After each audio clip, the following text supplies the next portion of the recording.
8 o'clock now. Good evening. Thank you so much for joining us. I'm Rekha Muttaraj. And I'm Marcelino Benito. Thanks for joining us on KHOU 11+. Right now, we are bringing you the latest on the San Jacinto wildfire. It has been burning, or it is burning, into its second night. There's some good news tonight, though. Improved conditions have helped crews make progress in that fight. But first, we want to show you this incredible video of firefighters in action. This was captured by a home surveillance camera off Lee Turner Road in San Jacinto County. You can see just how close flames got to that house, but even closer, the firefighters working to protect that property from burning. Yeah, incredible video there. We do have team coverage for you tonight. Maria Aguilera and Amanda Henderson are both on the ground at the scene, and we have meteorologist Kim Castro tracking the conditions. And here's a look at where things are standing right now. What's being called the Pauline Road Fire is burning in the Sam Houston National Forest west of FM 1725 near Also Brooks Road. And you can see there are communities in these areas. And tonight we've learned the fire started when a prescribed burn got out of control yesterday. According to the Texas A&M Forest Service, the fire has burned just over 2,300 acres and is 45% contained. Crews have been using a combination of airdrops of water and fire lines dug out by bulldozers to contain the blaze. At least one house was destroyed. Tonight, all evacuation orders have been lifted. Also, Governor Abbott says FEMA has approved the state's request for a fire management assistance grant. Now let's go to Maria Aguilera, who's been speaking with officials all day. Maria, what are they telling you about their plans for tonight? Yeah, Marcelino and Rekha, we are actually at a staging area in Montgomery County. They have been using this as a command center, and you can see here, if you look this way, that this is where fire crews are, and they have been gathering from several different agencies. They have been meeting multiple times a day to try to plan exactly how they're going to tackle this massive fire. And now, like you mentioned, it has improved in about more than 24 hours. Obviously, conditions have improved. Now it is 45% contained. And at one point, 900 homes were evacuated. Like you mentioned, people have been able to return home. That is what they told us here not that long ago. And they did also tell us that one house was destroyed as well as a barn.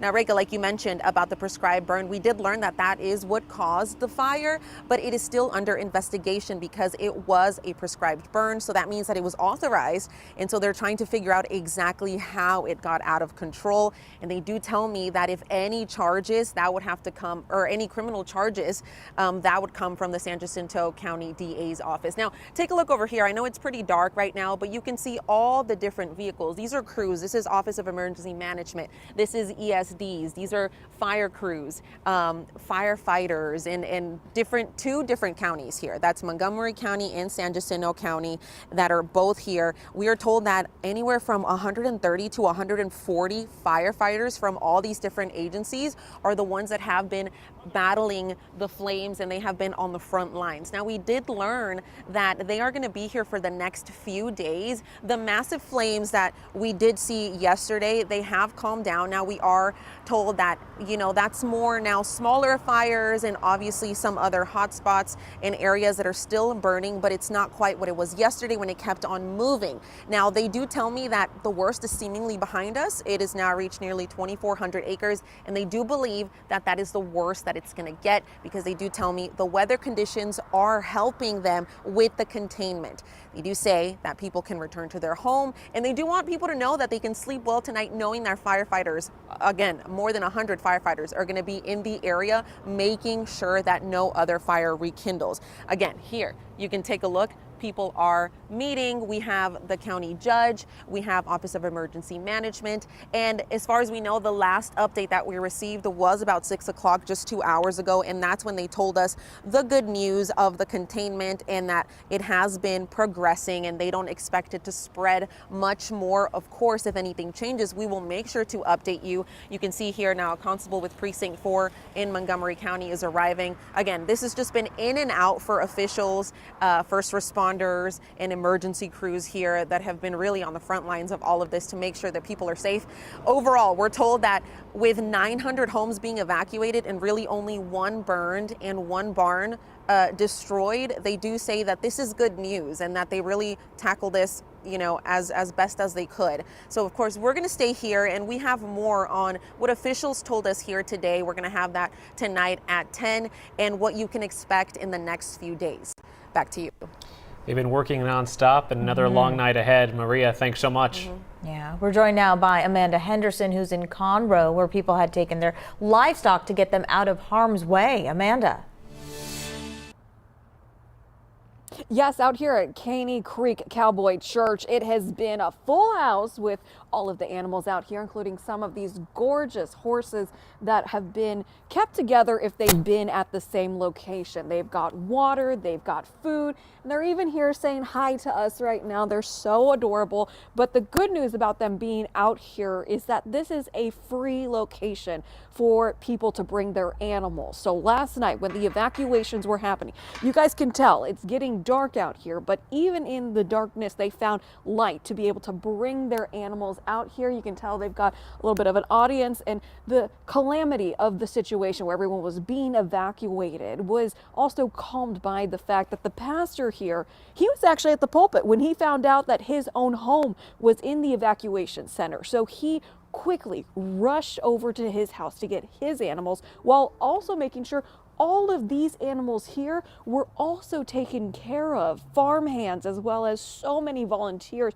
bringing hay, water, food, and just a helping hand to be able to take care of the cows, the horses, the chickens, the donkeys, sheep, goats, you name it. They're here on the 48 acres.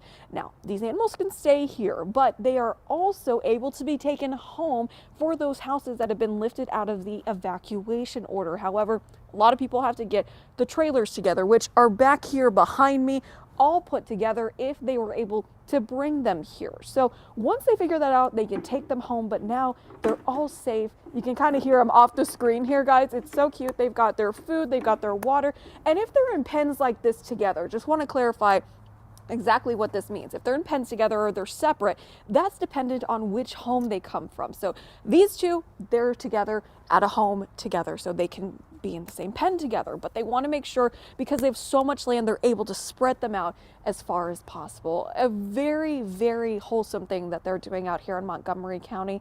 And the sheriff's office is who has originally reached out to the church to make all this happen. So they say that collaboration has just been invaluable. But coming up tonight at 10, we are going to go into all of the details of what this means for those families who have evacuated and who are also coming to see their animals for the first time in some cases, because in some cases people were just coming and bringing trailers and taking their animals there. So we'll have much more tonight at 10 for you guys on KHOU 11. Yeah, earlier this afternoon, Montgomery County officials had mentioned they had to rescue 60 to 80 head of cattle. And as you talked about, sheep and horses and goats, a lot of them very much spooked by the fire and the smoke, I'm sure. So glad to see those guys are doing okay tonight. Amanda Henderson, thank you. At one point, the smoke from this fire could be seen for miles, which raised the question if there were any health concerns. I spoke with Dr. Brent Kasny from Texas Children's about who may be most at risk for breathing issues. I particularly think about children, right? Like children breathe faster than adults, so they're more at risk for these sort of inhalation injuries and these sort of issues. The other thing is our asthmatics. So people that have asthma can definitely be triggered by the worsening air quality, and this particulate matter in the air can cause exacerbations of their underlying asthma conditions. What do you recommend for folks in and around that fire area, San Jacinto County, Montgomery County area? People have evacuated who are still in and around those communities where they're much closer to this fire, especially if they're, as you described, more at risk. What should they be doing if they have to be outdoors? I would say one is don't be outdoors. I mean, the safest thing you can do is stay inside, keep the doors closed, the windows closed. Make sure that you have an MERV 13 air filter if you have central air, or if you have an air filtration device in your house, make sure that that's running continuously. You really want to stay indoors, especially for the children. I would say staying indoors is the best thing you can do. If you have to leave the house, obviously to evacuate or something else, I think when you're in your car, make sure that you're recirculating that air conditioning in your car so you're not taking that outside air into your car and into your vehicle when you're potentially evacuating or going from point A to point B, but really staying inside is going to be the best thing that you can do. Good tips there, but again, conditions appear to be improving tonight. Yeah, that is good news. Let's bring in meteorologist Kim Castro. Kim, how is the weather impacting firefighting efforts? Oh, the wind plays a huge factor, so I'm so happy to see current winds have relaxed quite a bit. Right now, light and variable in Tomball, that's what VAR means, just 3 miles an hour, huge change from what we saw this afternoon and yesterday too. A north breeze in Galveston at 10 miles an hour, that's the strongest one we have across the area, and there are no wind gusts anywhere. So that's it, 5 to 10 miles an hour for the wind speeds right now. Not to mention current humidity has seen some great improvements, especially near the fire. Now 46% relative humidity. It was in the teens this afternoon. So that is a nice increase in moisture, which helps the fire fight because it resaturates some of those starved trees, brush, whatever that the fire feasts on is now less flammable because of the added moisture that's in the air. So all good things, not to mention the temperature drop has also helped firefighters. Right now 63 degrees at Bush Intercontinental Airport. This is a 9-degree drop from yesterday. Cooler temperatures help with suppressing the fire, and of course the firefighters that have the really heavy gear that weighs about 80 pounds, it helps when the air is more comfortable and cooler. Your wind forecast for this evening, nice and favorable too. We'll just see a sustained breeze at around 5 miles an hour through tomorrow morning. All of this is good for the firefight during the next 24 hours. Right now, the plume of smoke still faintly visible on satellite imagery, but the good news is the smoke has not had impacts across the area. Air quality in the green everywhere, so you don't have to worry about that dangerous particulate matter getting down to the ground. Of course, like we just heard from the doctor, the immediate area, it is always advised that you stay inside because sometimes the sensors can't pick up on specific locations. Overall, though, air quality is good across the area. Overall, the pollen level's high, unfortunately. Very high for the tree category, oak being the main culprit there. Grass pollen is in the high category too. Luckily, at least we get some reprieve from the weeds and the mold spores. Both of those are in the low category. If you continue to have plans this evening, temperatures are gonna continue to drop. Nice and chilly in the 50s by midnight, 3 a.m. in the morning, 53 degrees, and right around 7 will drop down into the 40s. So waking up tomorrow morning, Bel Air 48 is your overnight low temperature. Brookhaven, you'll also wake up to 48 degrees. If you're waking up in Channelview, 47 for those early morning walks. Tomball 42 and Cypress 43. Huntsville 42. Conroe will make it down to 41.